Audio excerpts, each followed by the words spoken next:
Welcome back to another journey through the quieter corners of history. Tonight, we're going to step into the sandaled feet of someone whose story rarely makes it into the grand narratives of emperors and conquests. Instead, we'll walk the moonlit streets of ancient Rome alongside a man whose job it was to keep watch while the city slept. Imagine yourself settling into the rhythm of a different time, where the night held both dangers and wonders that we can barely comprehend today. The year is 150 CE, during the reign of Emperor Antoninus Pius, and Rome sprawls across its 7 hills like a great sleeping beast. But even sleeping beasts need guardians. Our companion for this evening is Marcus Flavius, a member of the Vigils Rome's night watchmen and firefighters. While you rest comfortably in your modern bed, surrounded by the safety of electric lights and emergency services just a phone call away, Marcus is beginning his shift as darkness falls over the Subura, one of Rome's most crowded and volatile neighborhoods. The Vigils were established by Emperor Augustus around 06 CE. Recognizing that a city of over 1 million souls could not simply close its eyes and hope for the best each night, these men were the thin line between order and chaos, between safety and catastrophe, patrolling streets that transformed completely once the sun disappeared behind the Palatine Hill.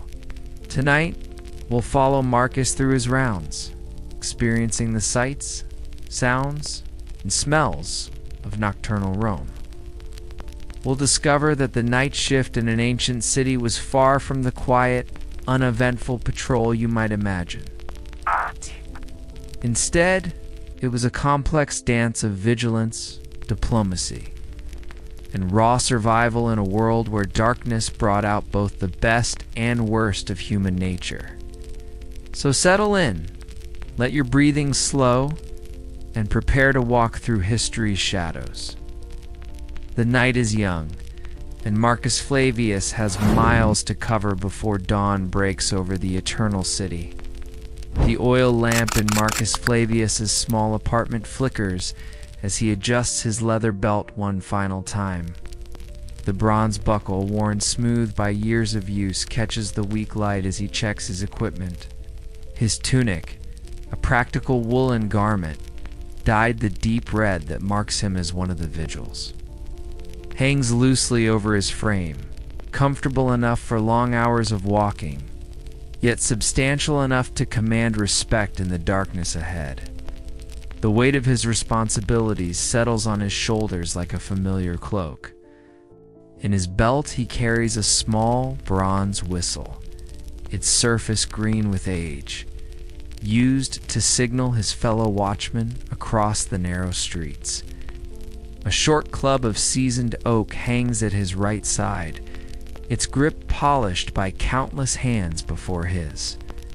Most importantly, he carries a set of bronze token small discs that he will collect from designated points throughout his route, proof that he has completed his rounds.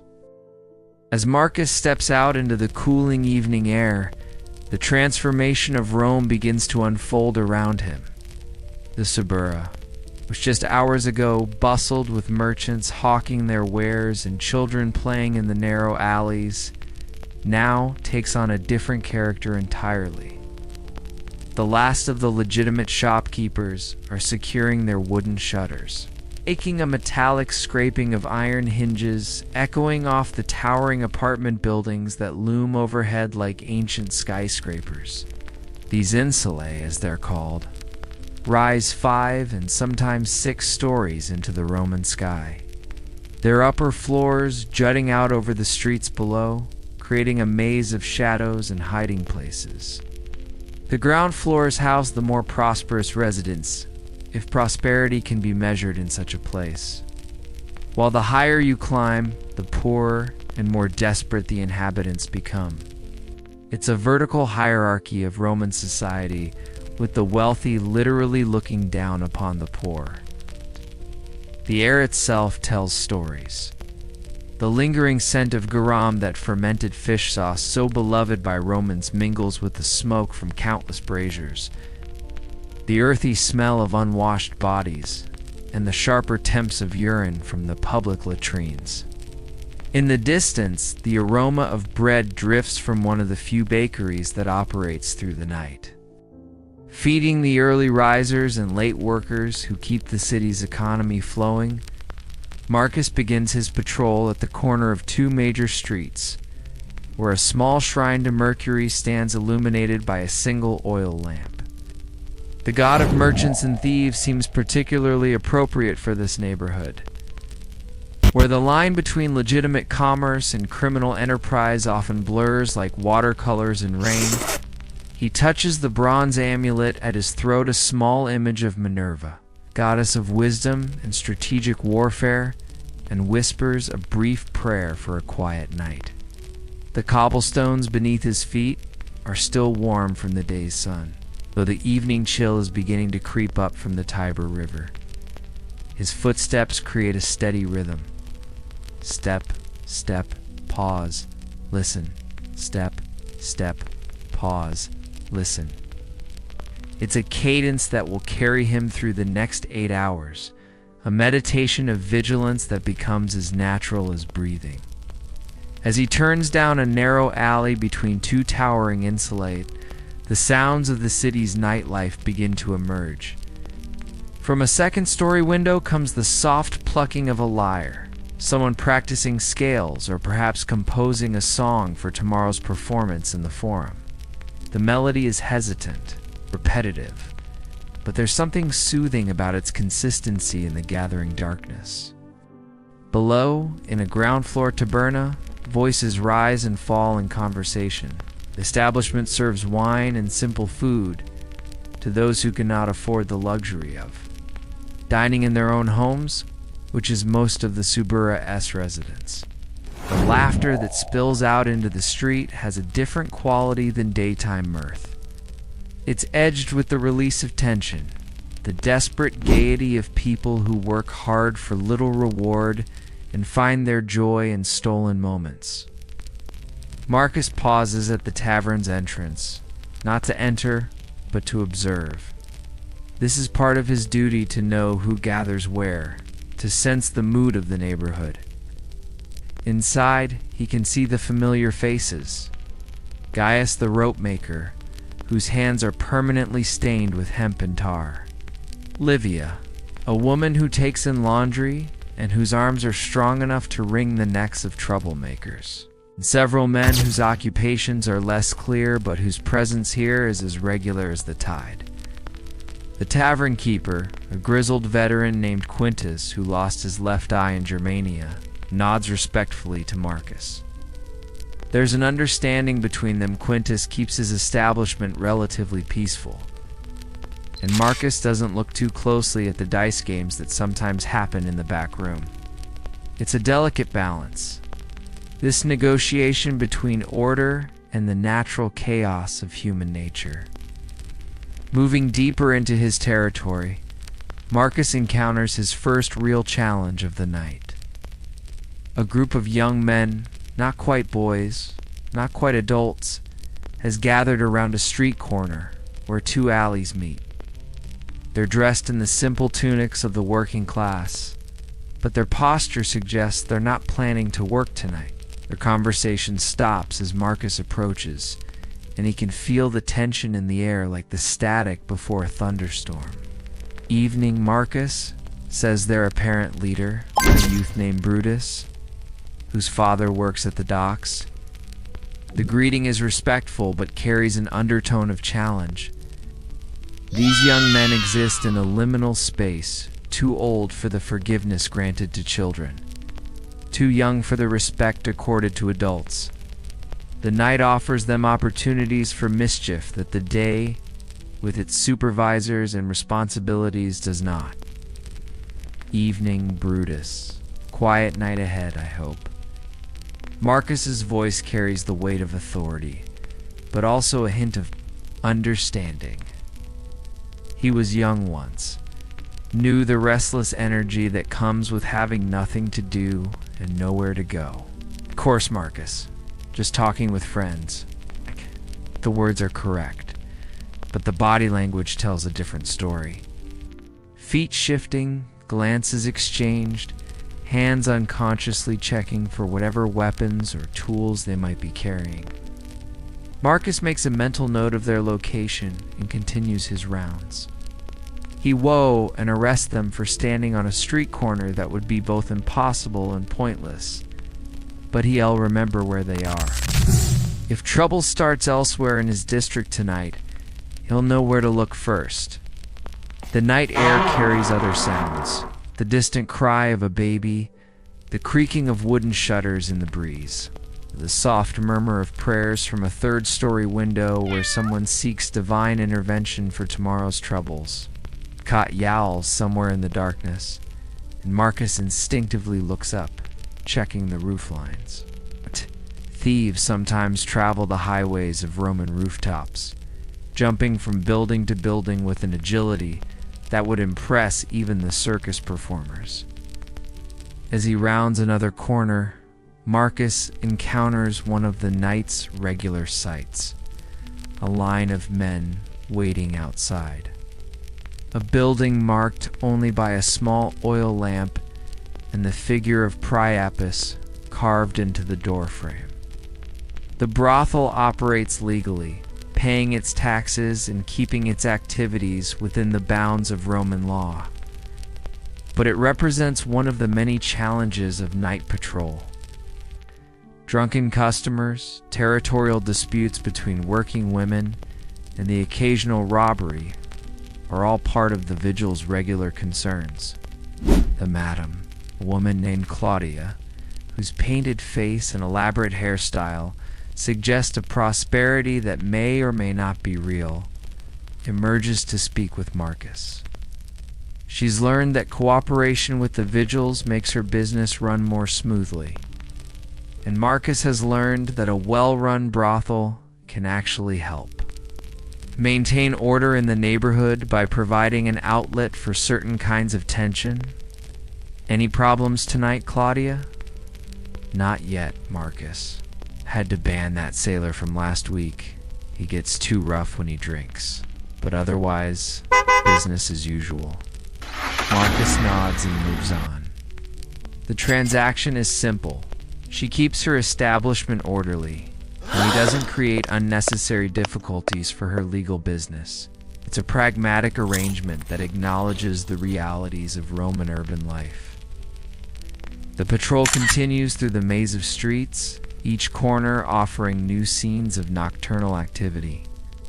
Here, a baker's apprentice feeds wood into an oven, preparing for tomorrow's bread. There, a woman tends to a sick child by lamplight, her quiet songs carrying into the street. In another alley, a group of men plays dice by torchlight, their voices kept low, but their excitement barely contained. Each of these encounters requires its own judgment. The baker's apprentice earns a friendly nod. He's contributing to the city's welfare. The mother with the sick child might need assistance if the situation worsens. The dice players require careful watching. Gambling can turn violent quickly, especially when wine is involved and stakes are high. Marcus's own background informs these decisions. Born in this very neighborhood, the son of a coppersmith, he knows the rhythms of the subura like a musician knows scales. He understands which sounds indicate normal activity and which suggest trouble brewing. He recognizes the difference between the laughter of friends sharing wine and the forced joviality that precedes violence. The apartment buildings around him seem to breathe in the darkness, each window a small stage where human dramas play out. A couple argues in whispers, their silhouettes moving against a lamplit wall. An old man sits alone at his window, perhaps unable to sleep, watching the street below with the patience of someone who has seen many nights come and go. As Marcus completes the first circuit of his territory, he pauses at a small fountain where citizens draw water during the day. The bronze spout, shaped like a dolphin, gleams in the moonlight.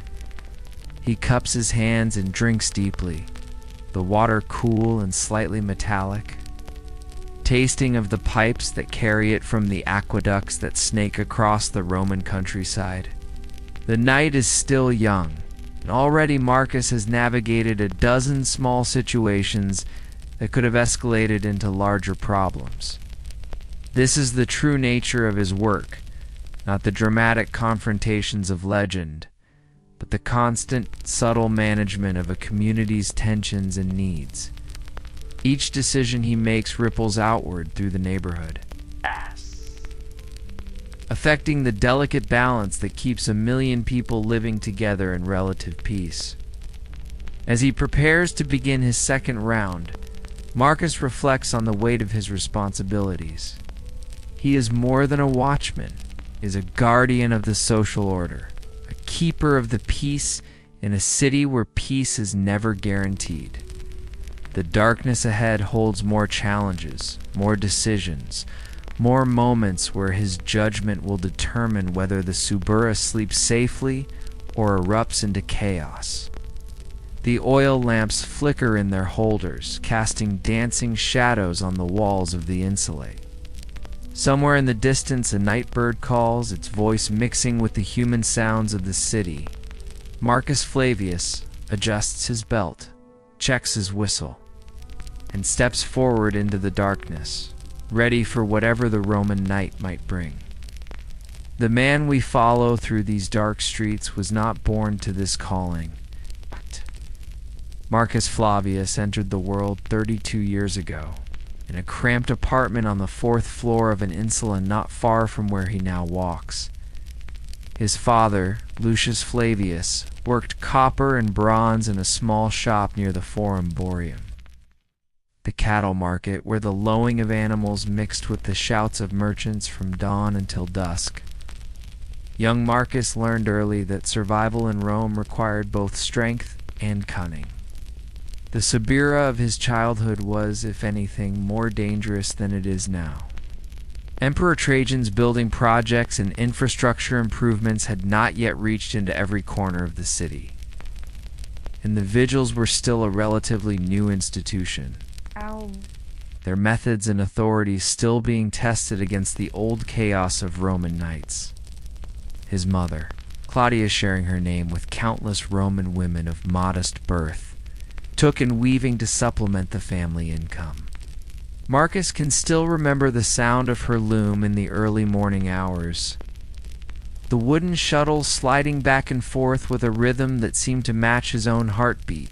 She would work by the light of oil lamps, her fingers moving with practiced precision over wool and linen, creating the simple fabrics that clothed the working people of Rome. The apartment where Marcus spent his first 15 years contained just 2 rooms. The main room served as kitchen, workshop, and living space during the day, sleeping quarters for the entire family at night. A smaller room stored the family's few possessions: his father's tools, his mother's loom, pottery for cooking and eating, and the wooden chest that held their best clothes garments reserved for religious festivals and the occasional wedding or funeral. Water came from the public fountain 2 streets away, carried in clay amphorae that seemed impossibly heavy to young Marcus, but which his mother managed with the casual ease of long practice. The family's diet consisted mainly of bread, olive oil, vegetables, when they could afford them, and occasionally a small piece of meat or fish on feast days. Wine was watered down until it was barely wine at all. But it helped purify the water and provided a small escape from the grinding realities of daily life.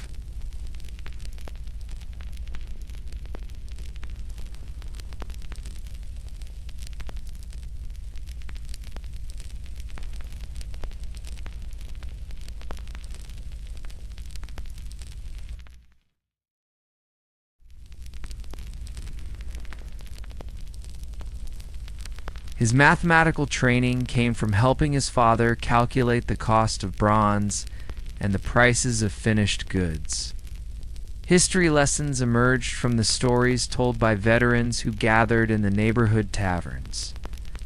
Men who had served with the legions in Gaul or Germania and returned to Rome with scarred bodies and distant eyes. The boy showed an early aptitude for understanding people, their moods, their intentions, their weaknesses. In the crowded insulae where privacy was impossible and tensions ran high, this skill proved invaluable. Marcus learned to read the subtle signs that indicated when his upstairs neighbor was drinking too much.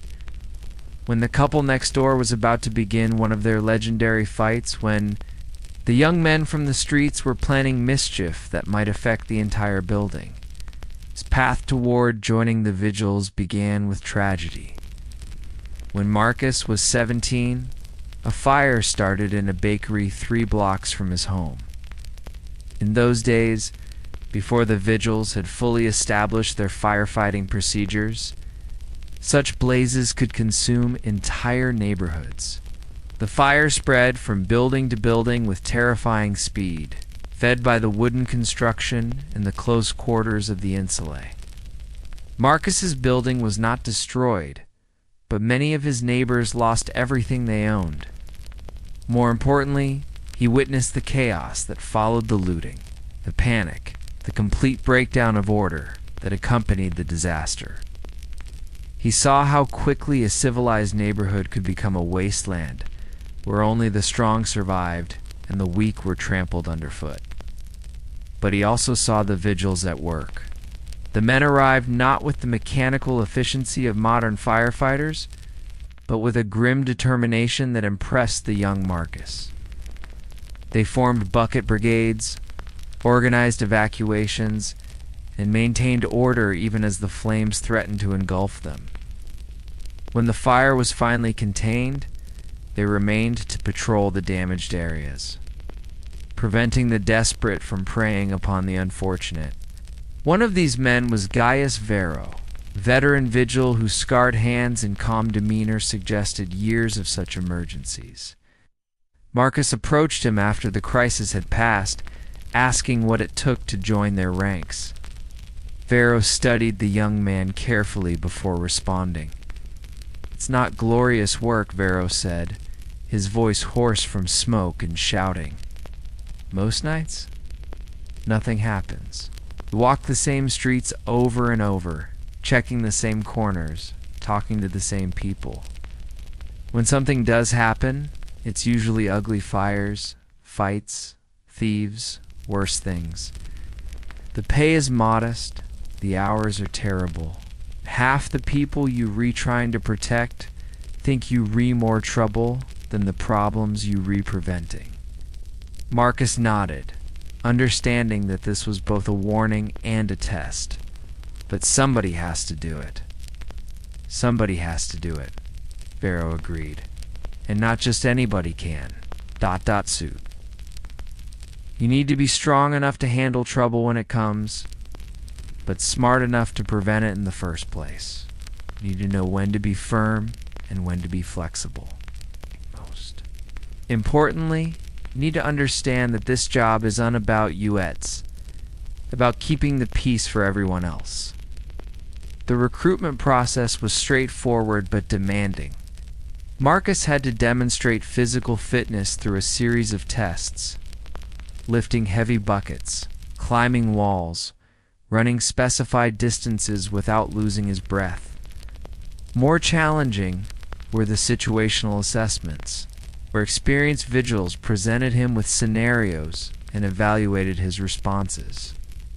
What would he do if he encountered a group of drunk citizens causing a disturbance? How would he handle a domestic dispute that spilled into the street? What were the signs that a crowd was about to turn violent? The questions had no perfect answers, but they revealed how a candidate thought, whether he could balance firmness with discretion, authority with humanity. Marcus's knowledge of the Subira proved valuable during these assessments. He understood the neighborhood's rhythms, knew which corners were likely to cause problems, recognized the faces of both troublemakers and peacemakers. This local expertise, combined with his natural ability to read people, convinced his examiners that he had the potential to become an effective vigil. The training period lasted 6 months, during which Marcus lived in a barracks with other recruits. Learning the skills and procedures that would define his professional life. Physical conditioning was important. A vigil might need to run several miles during a single shift, climb walls to reach fires, or subdue violent individuals, but the mental aspects of the job were equally crucial. He learned to identify the signs of different types of fires. The acrid smoke that indicated burning cloth, the sweet smell that meant grain stores were ablaze, the distinctive odor of burning oil that suggested a lamp shop or kitchen was involved. He studied the legal authorities granted to the vigils, understanding exactly what he could and could not do in various situations. He practiced the art of de-escalation, learning how to calm angry crowds and mediate disputes without resorting to violence. Perhaps most importantly, he absorbed the vigil's unofficial code of conduct. The organization operated on principles that were unwritten in any manual, but were passed down from veteran to recruit through example and instruction. Fairness was paramount. A vigil couldn't afford to show favoritism based on wealth or social status. Discretion was essential. Many situations could be resolved quietly without official intervention. Courage was assumed when duty called. A vigil responded regardless of personal risk. Marcus's first assignment was to a relatively quiet district near the campus Martise, where he spent 2 years learning his craft under the supervision of experienced officers. The work was exactly as Gaius Vero had described. Long hours of routine patrol punctuated by moments of intense activity. He learned to manage his energy over the course of an 8-hour shift, to stay alert even when nothing was happening, to make split-second decisions that could mean the difference between order and chaos. During this period, Marcus also learned about the broader context of his work. Vigils were more than just night watchmen. They were part of Rome's complex system of urban management. They worked closely with the praetors who administered justice, aediles who managed public works, and the various guilds and associations that regulated commerce and crafts. A successful vigil needed to understand how all these pieces fit together, how a decision made on a dark street corner might ripple through the city's bureaucracy. His personal life during these years was necessarily constrained by his professional duties. The schedule of night work made normal social relationships difficult, and the modest pay meant that luxuries were few. Marcus lived in a small apartment provided by the vigil's organization, furnished with simple but sturdy furniture and decorated with a few personal items that reminded him of his family and his roots in the Subura. Romance came slowly and carefully.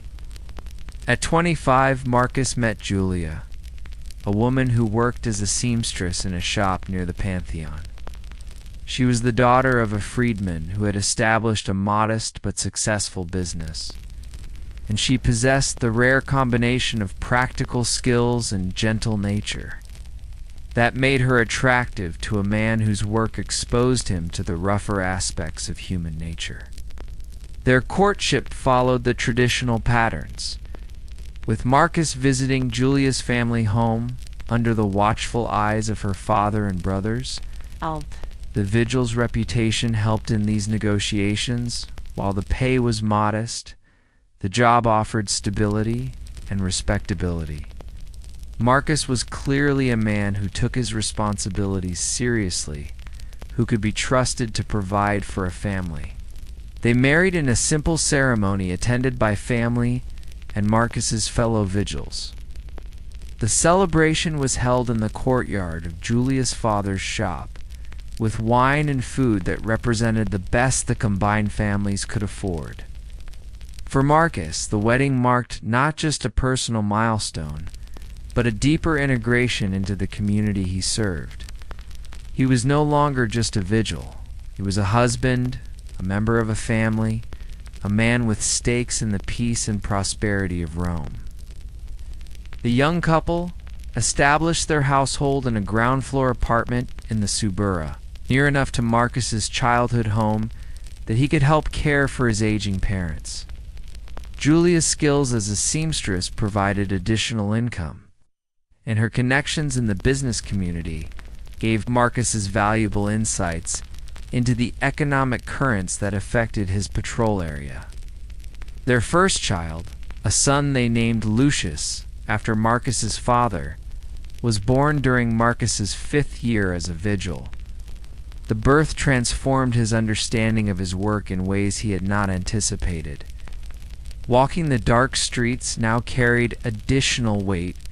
He was not just protecting strangers, but safeguarding the world his son would inherit. Every decision about when to intervene, when to show mercy, when to enforce the letter of the law, now carried implications for the kind of city Lucius would grow up in.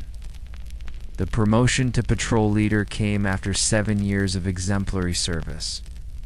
Marcus had demonstrated not just competence but wisdom, not just courage but judgment. His superiors recognized his ability to manage complex situations and lead other men effectively. The promotion meant better pay, but also greater responsibility. He was now accountable not just for his own actions, but for those of the vigils under his command. The Suburra posting was both a homecoming and a challenge. Marcus knew the neighborhood intimately, but that familiarity could be as much burden as blessing. He had to enforce order among people who had known him as a child, had to maintain professional distance from those who remembered when he played in these same streets. The balance between being a neighbor and being an authority figure required constant attention and careful navigation. Now, 15 years after first putting on the red tunic of the vigils, Marcus Flavius walks these streets with the confidence of experience and the weight of responsibility. His patrol covers roughly the same area where he was born and raised, but he sees it now through different eyes. Every corner holds memories of childhood games, of lessons learned, of crises managed, and every night brings new challenges that test the skills and wisdom he has accumulated over decades of service. The man who checks his bronze whistle and adjusts his oak club is no longer the young recruit who approached Gaius Vero after that long-ago fire. He is a mature professional, a pillar of his community, a guardian whose presence in the darkness provides comfort to hundreds of families who sleep more soundly, knowing that Marcus Flavius is on watch. But he is also still the coppersmith's son, who learned to read people's faces by lamplight, who understands that beneath the grand facade of imperial Rome lies a city of ordinary, people struggling to build decent lives for themselves and their families. It is this understanding, more than his club or his whistle or his legal authority, that makes him effective at his work. As he continues his patrol through the familiar streets, Marcus carries with him the accumulated experience of thousands of nights like this one. Each encounter, each decision, each crisis managed has added to his understanding of human nature and the delicate balance that keeps a great city functioning. He has seen Rome at its best and worst, witnessed acts of extraordinary kindness and shocking cruelty, mediated disputes that could have destroyed families and prevented confrontations that could have consumed neighborhoods. The stories he could tell would fill volumes, but Marcus Flavius is not a man given to storytelling. He is a doer, a guardian, a quiet professional who takes pride in nights when nothing happens, when his mere presence is enough to keep the peace. In a city built on grand gestures and epic achievements, he represents something equally important: but less celebrated the daily courage of ordinary people doing necessary work. The night deepens around him, and Marcus continues his rounds, carrying with him not just the authority of Rome, but the hopes and fears of everyone who calls the Suburra home. His story is the story of countless men and women throughout history who have stood watch in the darkness, asking nothing more than the chance to serve their communities and return safely to their families when dawn breaks over the eternal city. As Marcus continues deeper into his patrol route, he enters a realm that daylight Rome rarely acknowledges, but never quite forgets. The shadowy world of nocturnal culture that thrives in the spaces between official sanction and outright criminality. Here in the hours when respectable citizens bar their doors and extinguish their lamps, an entirely different civilization emerges from the cracks and crevices of imperial order. The sound reaches him first a low, rhythmic chanting that seems to emanate from beneath the street itself. Marcus pauses, his trained ear distinguishing this particular cadence from the usual sounds of night. It's coming from the direction of an abandoned shopfront, a building that once housed a cellar of imported spices, but has stood empty for months since the owner's death. Yet light flickers between the wooden boards that seal its entrance, and shadows move within. This is one of the mysteries that archaeologists would puzzle over centuries later. The evidence of religious practices that left few permanent traces but played crucial roles in the spiritual lives of ordinary Romans. The official state religion, with its grand temples and public ceremonies, tells only part of the story. In the darkness, other gods receive their due. Marcus approaches carefully, not to interrupt but to assess. His experience has taught him to distinguish between gatherings that pose threats to public order and those that simply seek spiritual comfort in forms the daylight world might not understand. The chanting grows clearer as he draws near Latin words mixed with others in languages that predate Rome. Its dominance invocations to deities whose names never appear in official documents, but whose worship persists in the hearts of people far from their ancestral homes. Through a gap in the boarding, Marcus glimpses the scene within.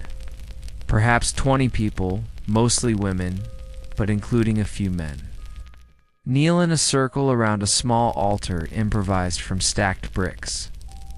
Oil lamps provide flickering illumination, casting dancing shadows on faces marked by the wear of hard labor and harder lives. At the circle's center, an elderly woman, clearly the ceremony's leader, holds a clay figurine in her weathered hands. The figurine represents Cybele, the great mother goddess whose worship came to Rome from Asia Minor, but never quite fit within the bounds of official religion. The ceremonies honoring her sometimes grew wild, involving self-mutilation and ecstatic dancing that disturbed Roman sensibilities. But this gathering seems peaceful, focused on quiet prayer and mutual support rather than dramatic displays. Marcus recognizes several faces in the lamplight. There's Marta, who cleans houses for wealthy families on the Palatine Hill, and whose Greek accent still colors her Latin after 20 years in Rome.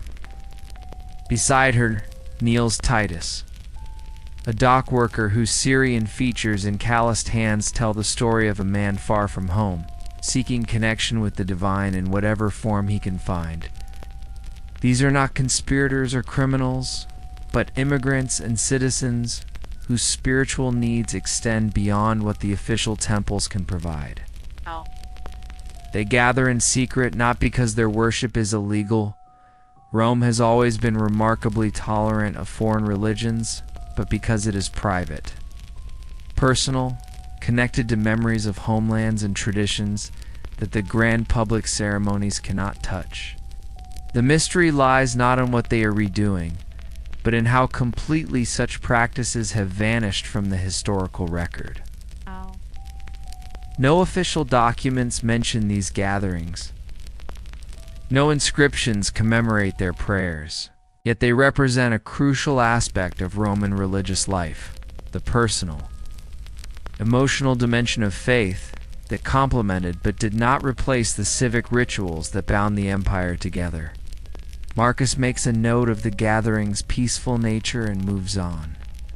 His role is not to police private worship, but to prevent public disturbance. And these people seek only the comfort of shared belief in a vast city where individual lives can feel meaninglessly small. Their mystery will die with them, leaving only occasional archaeological traces: a hidden figurine, an unusual lamp, a small altar tucked away in a forgotten corner to hint at the rich spiritual life that once flourished in Rome's shadows. Further along his route, Marcus encounters another aspect of nocturnal culture that will fascinate scholars millennia later: the underground economy that operates parallel to legitimate commerce. In a narrow alley between two insulate, he finds what appears to be a small market in operation despite the late hour. Vendors display their wares by torchlight. Customers examine goods with the practiced eye of experienced bargain hunters. But this is not an ordinary market. The goods for sale tell stories of their own items that have traveled curious paths to reach these midnight stalls.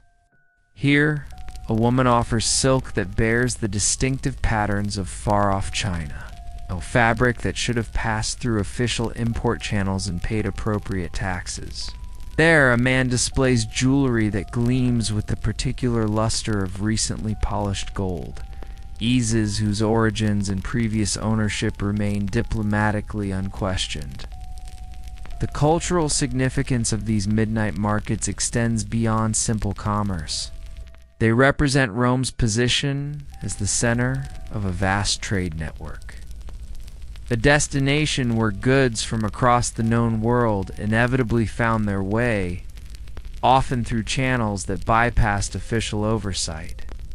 The silk may have traveled the length of the Silk Road, passing through dozens of hands before reaching this Roman alley.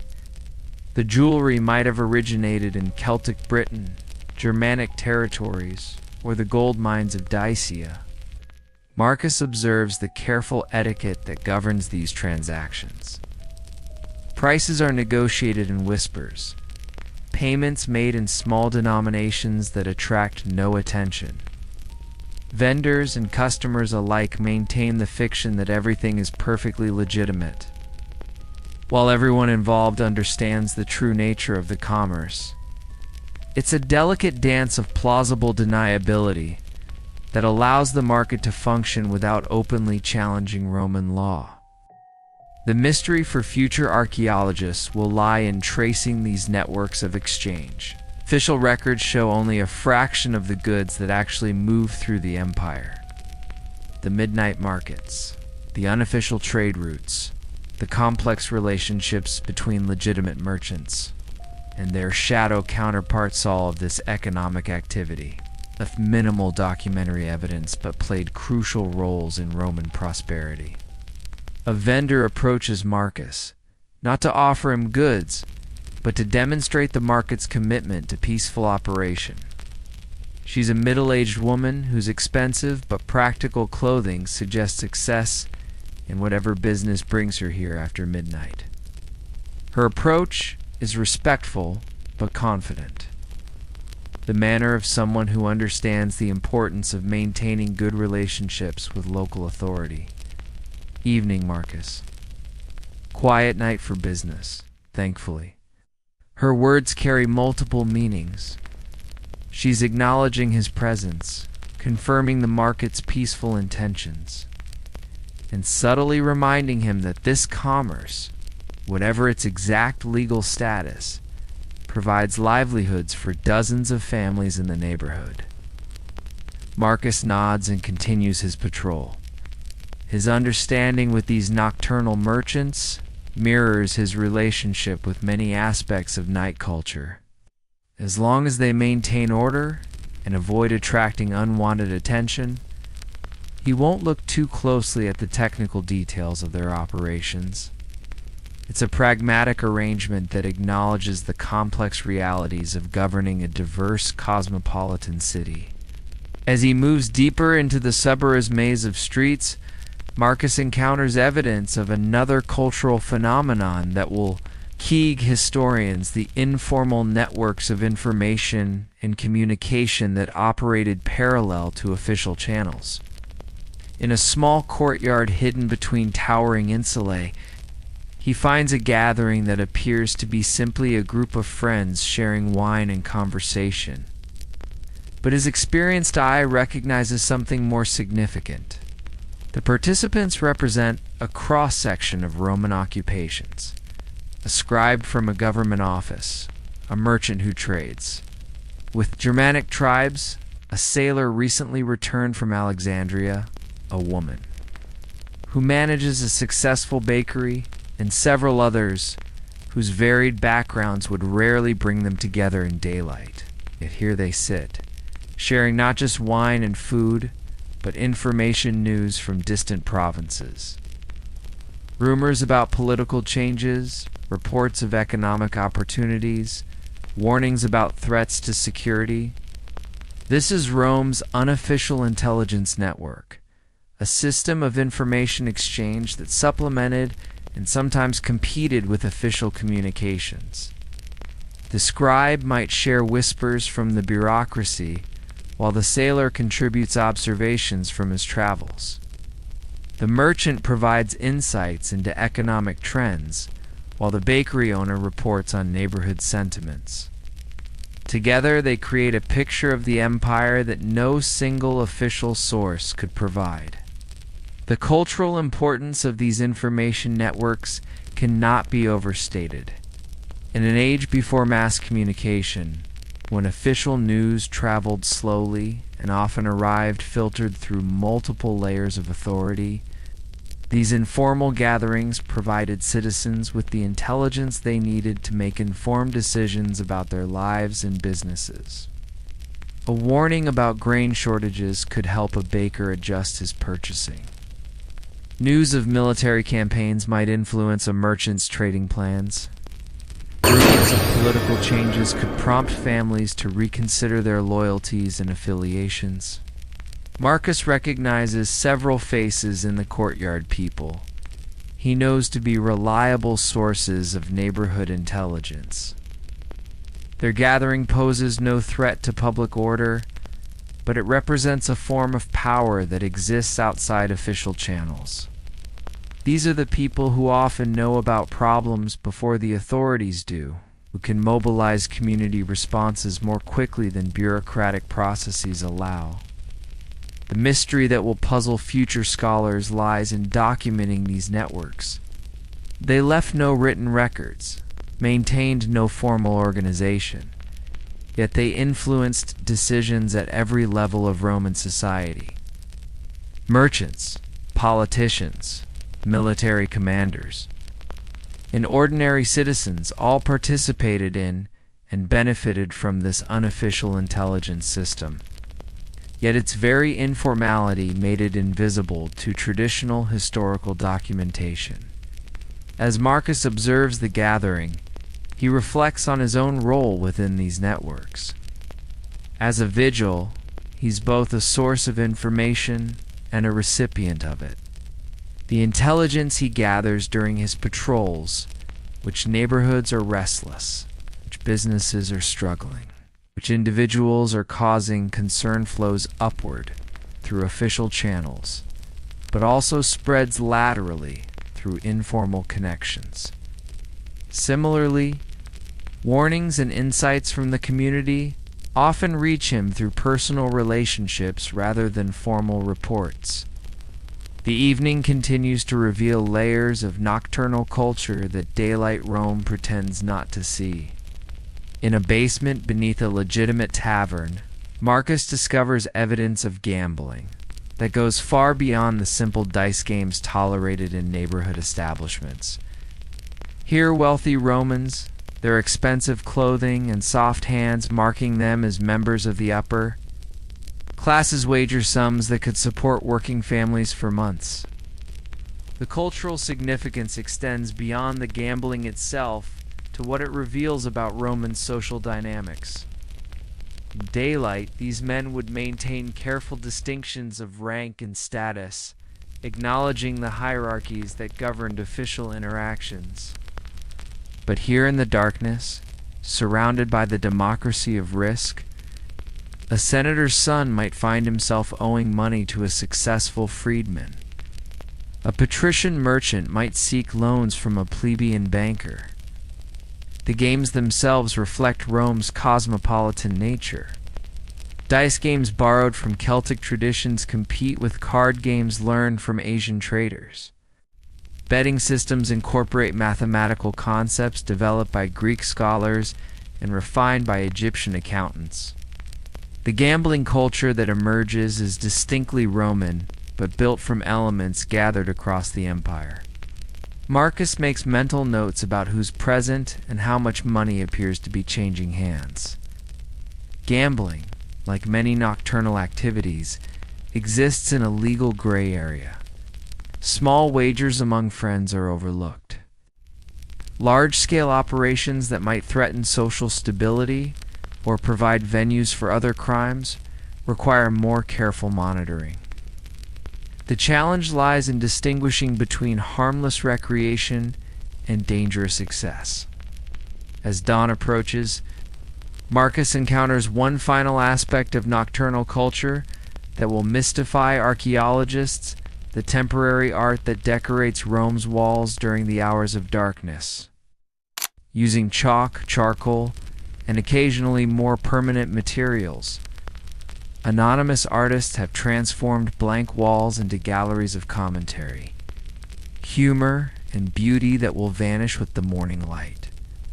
Some of the artwork is purely decorative, elaborate geometric patterns that demonstrate sophisticated understanding of mathematical principles. Portraits that capture the essence of famous figures with just a few skilled strokes. Other pieces serve as social commentary, offering opinions about political events, economic conditions, or social changes through imagery that speaks more directly than words. The cultural mystery lies in the artists' identities and motivations. Are they trained craftsmen practicing their skills in private? Educated citizens expressing views that would be dangerous to voice openly? Immigrants maintaining artistic traditions from their homelands? The temporary nature of the medium ensures that the artists remain anonymous, their work existing only in the liminal space between night and day. Marcus pauses before a particularly striking Imagia complex scene showing Rome itself as a great tree whose roots extend across the known world. Drawing sustenance from dozens of different cultures and traditions, the artistic skill is evident, but so is the sophisticated understanding of imperial dynamics. This is not the work of an untutored amateur, but of someone with both talent and insight. As the first hints of dawn begin to lighten the eastern sky, Marcus completes his exploration of Rome's hidden cultural world.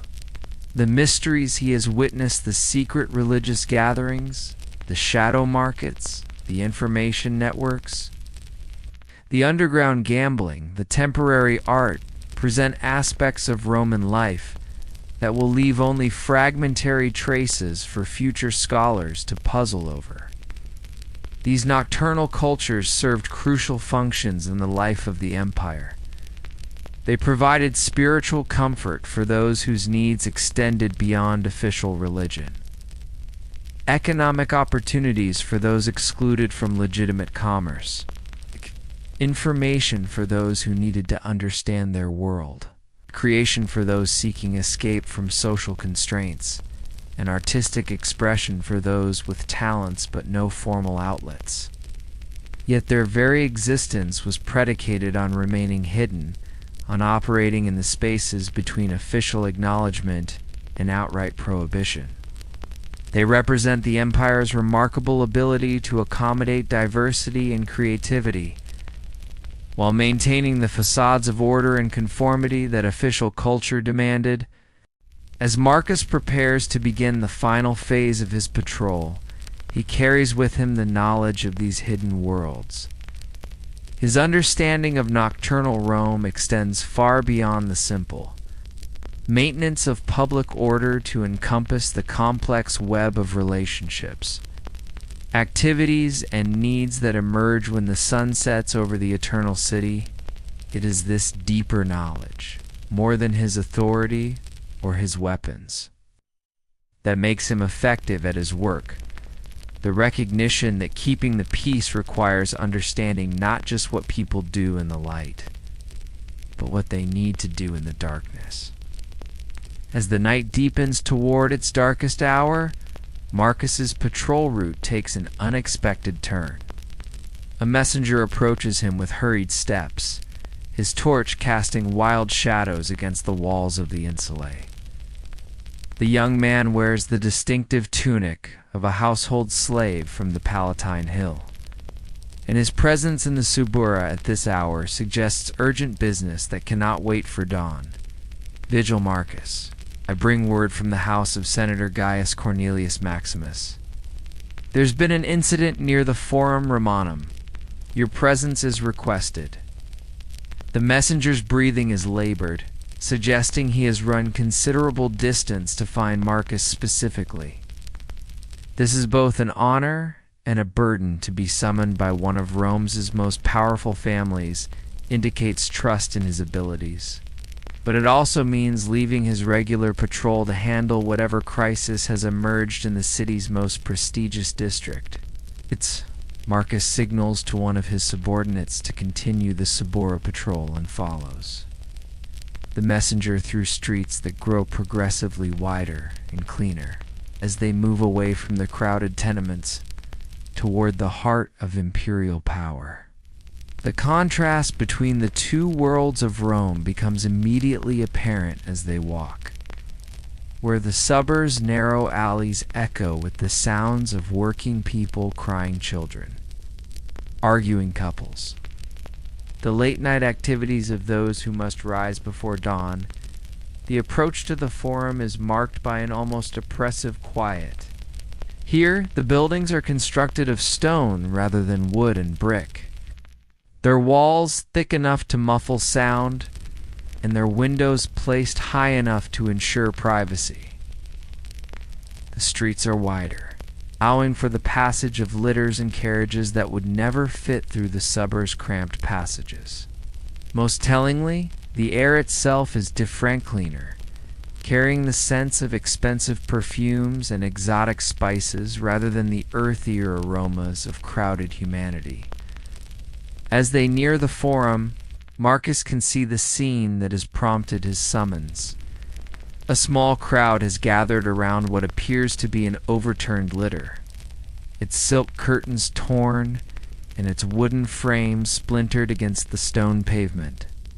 Slaves holding torches provide illumination, while well-dressed figures examine the wreckage and speak in the measured tones of those accustomed to handling crises with dignity rather than panic. The central figure in this tableau is immediately recognizable to Marcus, though he has never spoken with the man directly. Senator Gaius Cornelius Maximus stands with the bearing of someone born to command, his toga arranged with the casual perfection that comes from having slaves whose sole responsibility is maintaining such appearances.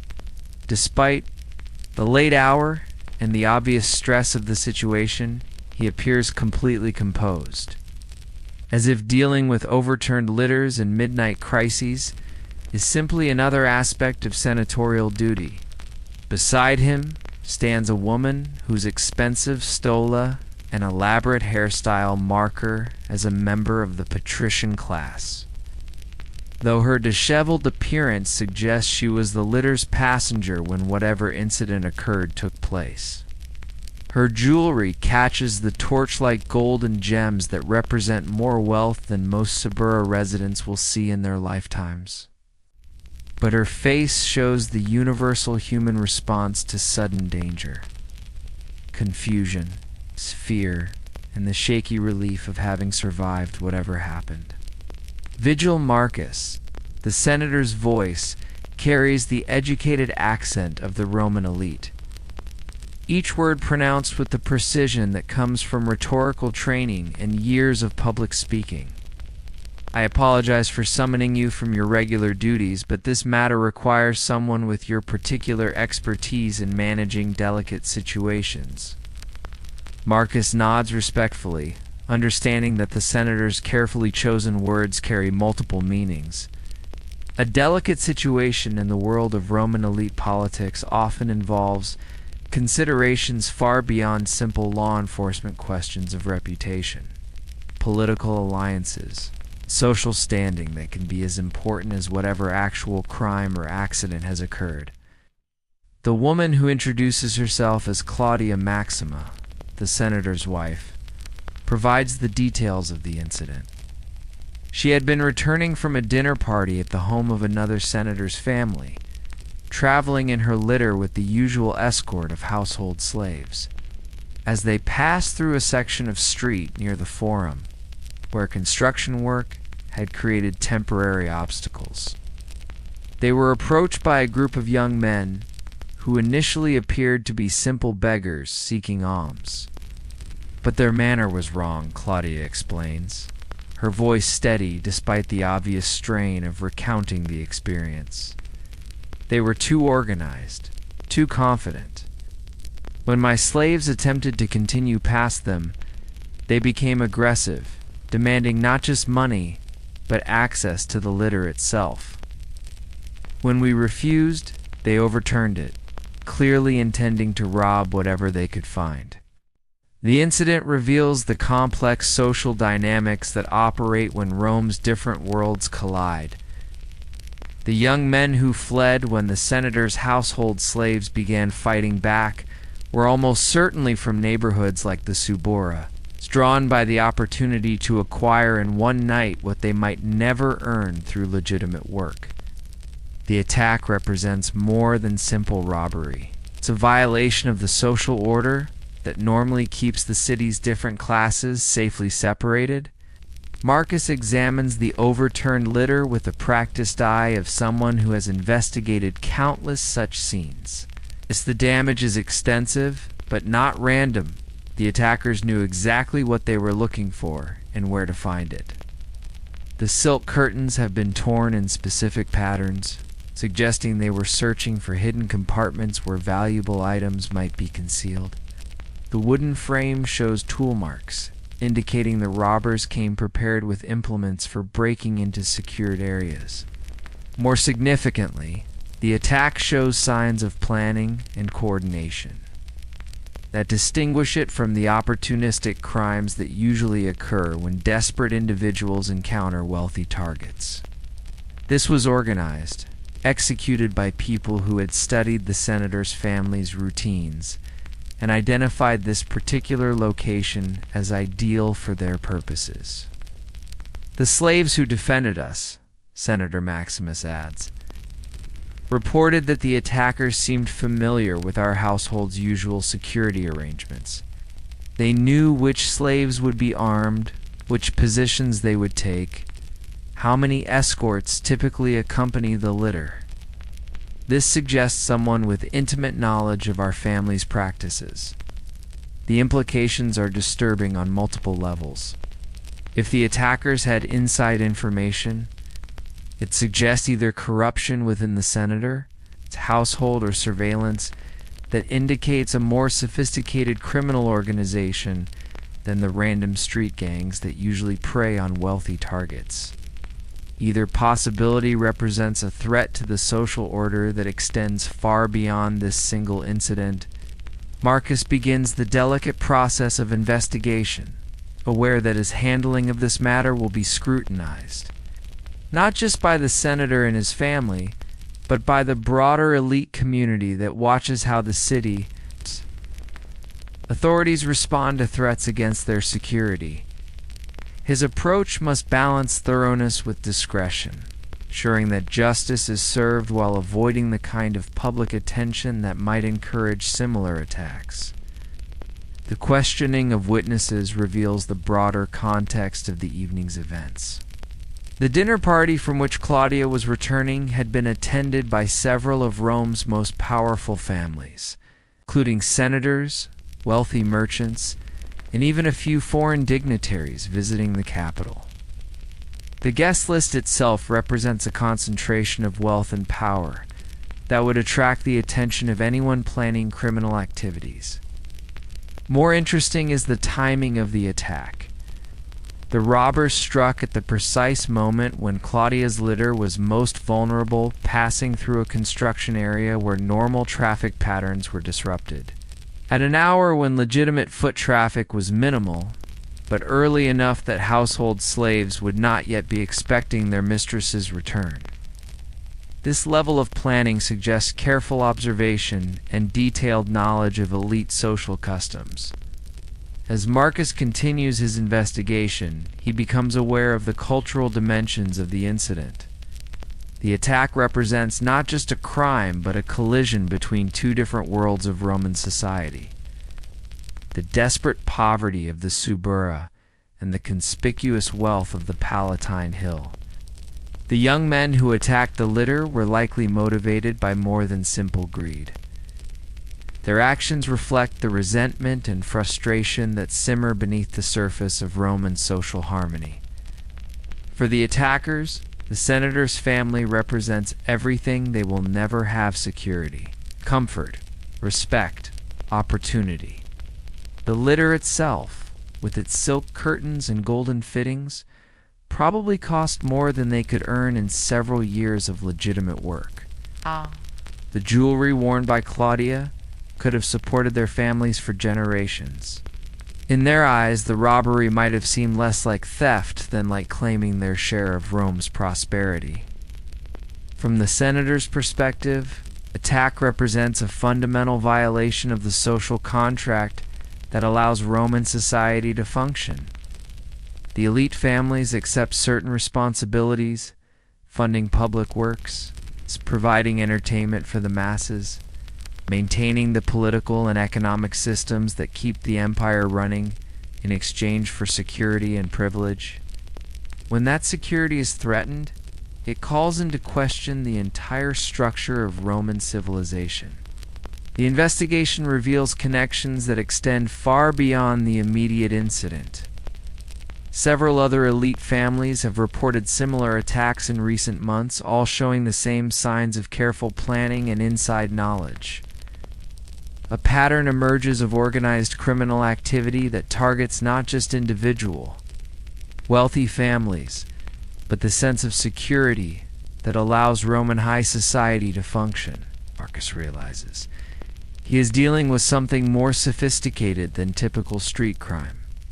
The organization behind these attacks has access to information about elite social schedules, household security arrangements, and valuable property. They operate with the kind of coordination that suggests either leadership from someone with military experience or connections to corrupt officials who can provide intelligence and protection. The broader implications become clear as the investigation progresses. If wealthy families no longer feel secure traveling through Rome at night, they will change their behavior in ways that affect the entire city's economy and social structure. Dinner parties will end earlier or be canceled entirely. Shopping expeditions to the Forum will be rescheduled or eliminated.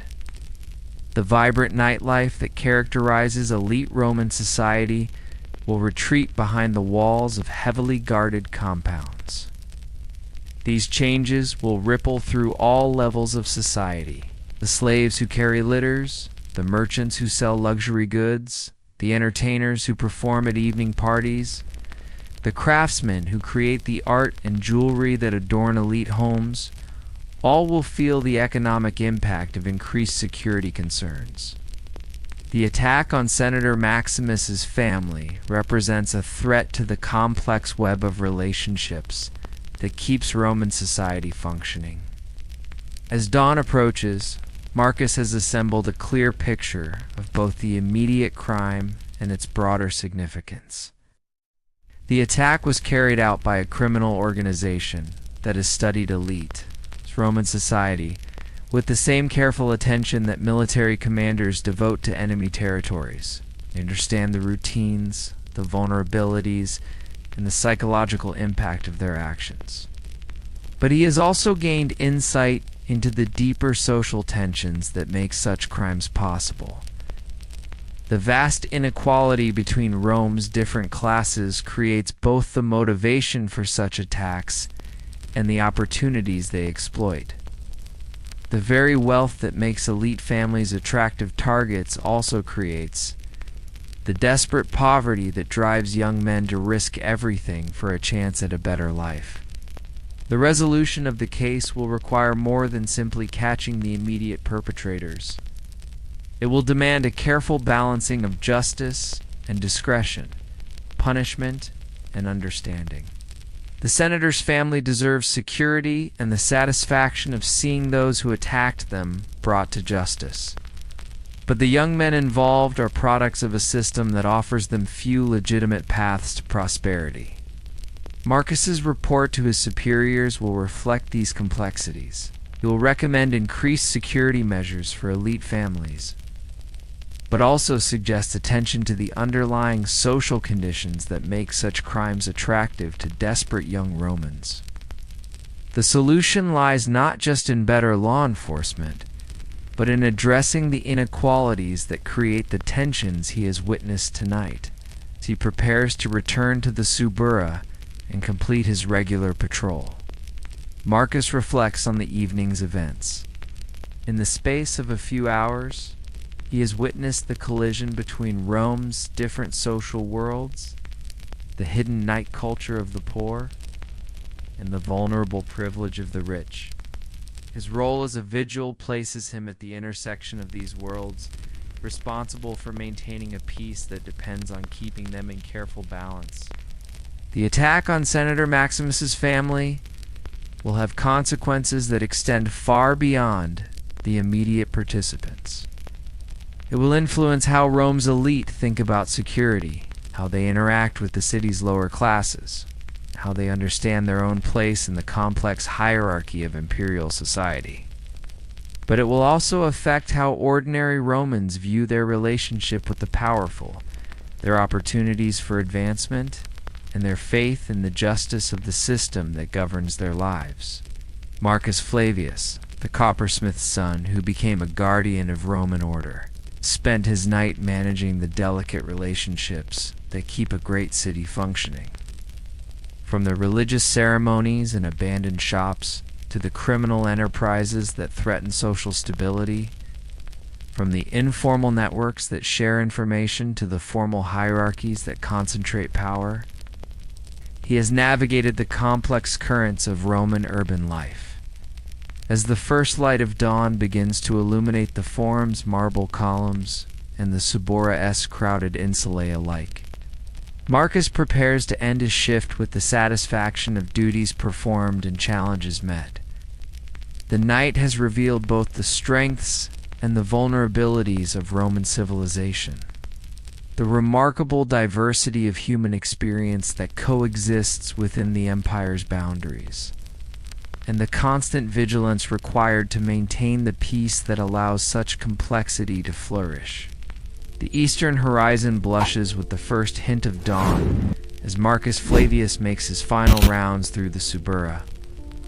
The night that began with familiar routines and expected challenges has evolved into something far more complex, a journey through the hidden layers of Roman society that revealed both the remarkable sophistication of imperial civilization and the fragile balance that keeps it functioning. As he walks the now familiar streets, Marcus can see the neighborhood beginning its transformation back to its daytime character. Shutters creak open on upper floors as bakers and other early workers prepare for another day. The mysterious gathering in the abandoned spice shop has dispersed, leaving only faint traces of incense in the air. The midnight market has vanished as completely as if it never existed. Its vendors and customers melted back into the legitimate commerce of a new day. The young men who posed potential trouble at the beginning of his shift are nowhere to be seen, perhaps sleeping off the effects of cheap wine. Perhaps already at work in the docks or workshops that provide employment for those willing to labor in the pre-dawn hours. The taverns are closing, their patrons heading home or to whatever work awaits them. The desperate gaiety of night giving way to the grim determination of day. Marcus pauses at the same fountain where he began his patrol, the bronze dolphin now gleaming in the early light. The water tastes the same cool, slightly metallic, carrying the flavor of distant mountains where the aqueducts begin their journey to Rome. But his understanding of the city he serves has deepened through the night's experiences. He has witnessed the remarkable diversity of human experience that coexists within Rome's boundaries. From the desperate poverty that drives young men to attack senatorial litters, to the comfortable prosperity that allows elite families to travel in silk-curtained luxury. From the secret religious devotions that sustain immigrants far from home to the informal intelligence networks that help ordinary citizens navigate an uncertain world, all of this complexity exists within a few square miles of the Eternal City. The Vigil's role, Marcus now understands more clearly than ever, extends far beyond simple law enforcement. He is a mediator between different worlds, a guardian of the delicate relationships that allow such diversity to coexist without destroying itself. His decisions when to intervene and when to observe, when to enforce the letter of the law, and when to exercise discretion, ripple through the community in ways that affect hundreds of lives. The incident with Senator Maximus's family has reminded him that Rome's social order, for all its apparent stability, depends on the continuous cooperation of millions of individuals who might have good reasons to challenge it. The young criminals who attacked the litter were products of a system that offered them few legitimate paths to prosperity. Yet their actions threatened to undermine the very structures that keep the empire functioning. As a coppersmith's son who rose to a position of authority and respect, Marcus embodies the possibility of advancement that helps maintain social peace. His own story demonstrates that merit and dedication can overcome the circumstances of birth, that the rigid hierarchies of Roman society contain enough flexibility to accommodate individual achievement. Yet he also knows how rare such success is, how many of his childhood companions remain trapped in the same poverty where they began. The hidden cultures he observed during the night, the religious gatherings, the shadow markets, the information networks represent Rome's remarkable ability to accommodate diversity while maintaining order. The empire's strength lies not in uniformity, but in its capacity to integrate different traditions, practices, and beliefs into a functioning whole. The midnight worshippers of foreign deities and the dawn-rising bakers of Roman bread are all part of the same civilization. But the night has also revealed the tensions and contradictions that threaten this harmony, the vast inequalities between rich and poor, the competing loyalties between local traditions and imperial authority, the constant negotiation between individual desires and collective needs. All of these forces require careful management to prevent them from tearing the social fabric apart. Marcus thinks of his son Lucius, sleeping safely in their apartment, while his father walked the dangerous streets. What kind of Rome will the boy inherit? Will it be a city where merit is rewarded and order maintained through justice, rather than force? Will it be a place where diversity is celebrated rather than merely tolerated? Will it be a civilization that provides opportunity for all its citizens rather than just its elite? The answers to these questions depend, in part, on the daily decisions of men like Marcus Flavius, ordinary people who accept extraordinary responsibilities, who stand watch in the darkness so that others can sleep in peace. They are not the emperors and senators whose names fill the history books, but they are the foundation upon which imperial greatness rests. As the sun rises fully over the 7 hills of Rome, Marcus completes his report on the night's events. The bronze tokens collected from his patrol route provide evidence of his thoroughness. The notes on various incidents document his judgment and discretion. The successful resolution of the senator's crisis demonstrates his competence in handling complex situations that require both authority and diplomacy. But the true measure of his success lies in what did not happen during his shift.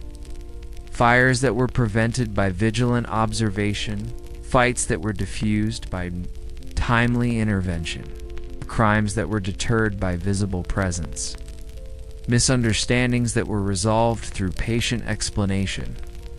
The negative space of prevented disasters is the vigil's greatest achievement, though it leaves no dramatic stories for future generations to celebrate. The Subura awakens around him, its residents beginning another day of the endless struggle to build decent lives within the constraints of their circumstances. Children emerge to play in the alleys where their parents argued the night before. Merchants open their shops in the same buildings where secret ceremonies honored forgotten gods. The rhythm of daily life resumes, temporarily obscuring but never quite erasing the hidden complexities that the darkness revealed. Marcus Flavius adjusts his belt one final time, extinguishes his patrol lamp, and heads home to his family. His shift is over, but the vigils never truly sleep. Even now, his replacement is beginning the day patrol, watching over Rome's transformation from the mysterious city of night to the bustling metropolis of day. The watch continues, as it has for generations, as it will for generations to come. In his small apartment, Julia will have breakfast waiting and news of their neighborhood to share. Young Lucius will be preparing for his day's lessons and play, growing up in a Rome that his father's vigilance helps keep safe. The cycle of family life continues, grounded in the security that Marcus and his fellow vigils provide through their dedication to duty and their understanding of the human complexities that define urban civilization. The night that began with routine expectations has ended with deeper understanding. Marcus has walked through the shadows of Rome and emerged with renewed appreciation for both the challenges and the possibilities that define life in the world's greatest city. He has seen humanity at its worst and best, witnessed the forces that threaten social order and those that sustain it, participated in the endless negotiation between individual desires and collective needs that keep civilization functioning. As he finally closes his eyes in sleep, Marcus carries with him the sounds and sights of nocturnal Rome, the whispered prayers in forgotten languages, the quiet negotiations of midnight. Marcus the desperate laughter of those who find joy despite hardship, the determined footsteps of those who work while others sleep. These are the real sounds of empire, the human music that plays beneath the grand orchestrations of politics and war. Tomorrow night, another vigil will walk these same streets, face similar challenges, make comparable decisions. The individual changes, but the role continues. As essential to Rome's survival as the aqueducts that bring water or the roads that carry commerce, in the darkness between sunset and dawn, ordinary men perform extraordinary service, keeping watch over the dreams and fears of a great city. The sun climbs higher over Rome, burning away the mysteries of night, but never quite eliminating the shadows where they hide. The eternal city continues its ancient rhythm of light and darkness, order and chaos, dreams and reality. And in the space between these opposites, the vigils maintain their silent watch, as guardians of a peace that allows civilization to flourish in all its magnificent, dangerous, beautiful complexity. Sleep well, Marcus Flavius. Rome is in good hands.